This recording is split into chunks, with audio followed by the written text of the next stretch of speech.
interest means the amount of money paid that we have used someone else money. Okay, in simple words we can say, if you are using someone else money, so we are calculating some interest and paying them some extra money. For example, so in our daily life also we will be seeing what is interest and all. For example, let's take one example to get clear idea. So for example, so an interest of $20 or 20 rupees that was earned this year on your savings account. So in your savings account you have certain kind of amount.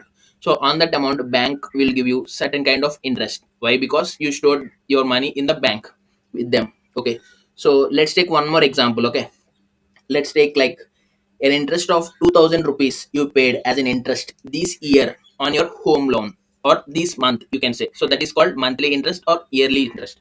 It depends upon you. Okay, so basically, so we are discussing about interest. So let me write what all interest we do have in general. So we do have like two kind of interest, that is simple interest.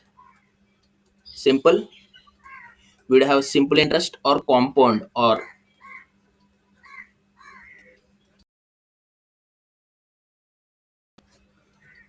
interest. So these are the interest we usually have. So this is not same, these two are very different. So let's see what is simple interest first. Simple interest is nothing but simple interest was calculated based on the principal amount of your loan or deposit. Okay, so principal amount is denoted with p. So remember this word, your simple interest will be always calculated on your principal amount. So for example, if you have 100 rupees, so you will be calculating certain kind of interest on this sum of amount. Okay, so let's see what is compound interest. Compound interest is based on principal amount and the interest that accumulates on every time period. In simple words, compound interest is nothing but interest on interest.